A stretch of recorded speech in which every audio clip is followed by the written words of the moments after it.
Susan's friend Phyllis couldn't make it today, but she sent us a message that she wanted read. So my mom's going to read this. Phyllis was a good friend of Susan's from years ago, and she kept in touch as much as she could. I'll hold it up. Is that better? Oh, okay. Phyllis would, in order to keep in touch with Susan, would call Jerry, you know, once or twice a year, and then she always sent us a Christmas card, and it was always the funniest Christmas card we got. This year's involved a butt crack, so, you know, I mean, so she's a wonderful lady. She lives in Johnson City, Tennessee area, so they got hit with the snow and everything pretty bad today, so she was real sorry she couldn't get here. And then she says, for those of you who don't know me, Susan and I were best friends for many years, actually more than 2 decades, and we shared a lot of wonderful memories.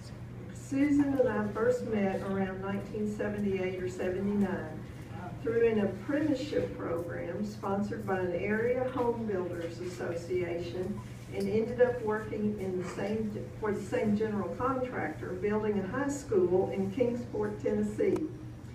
At that time, we were pioneers, 2 of the first women to work construction in East Tennessee. Since we lived near each other in Johnson City, we began carpooling, and soon that long hot summer, along with packing our lunches in the morning, we packed our swimming clothes and stopped at Boone Lake on the way home from work, where we rinsed off the day's construction grind. From then on, we became best friends, occasional roommates, and for the most part, sisters.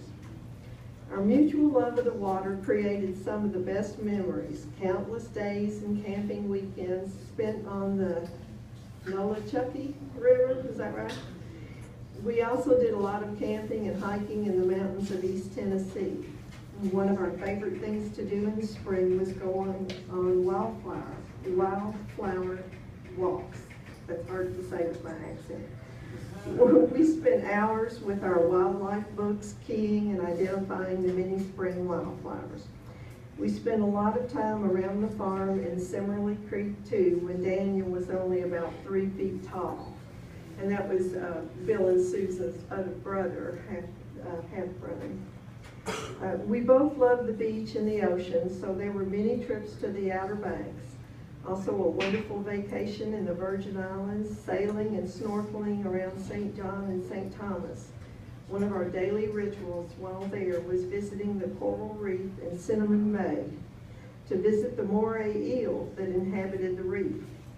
Most days he'd be hanging half out of the reef in search of the next meal, but he never bothered us. Needless to say, we didn't bother him either.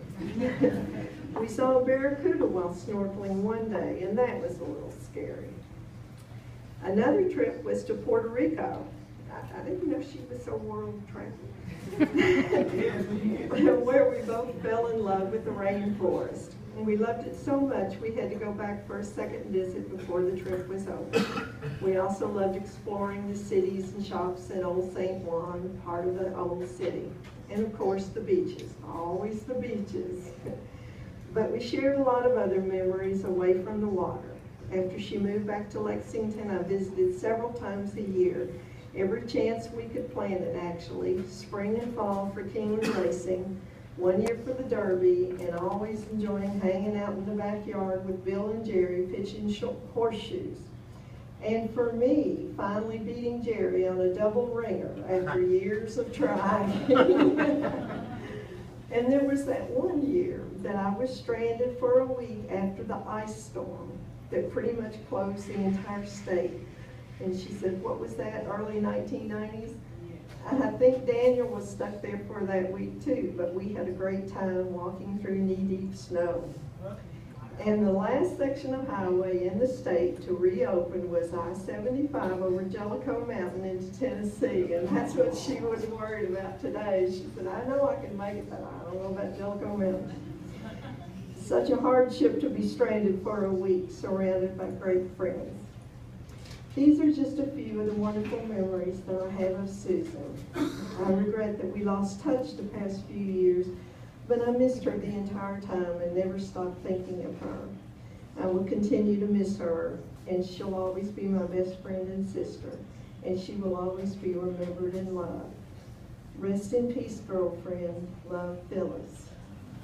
Isn't that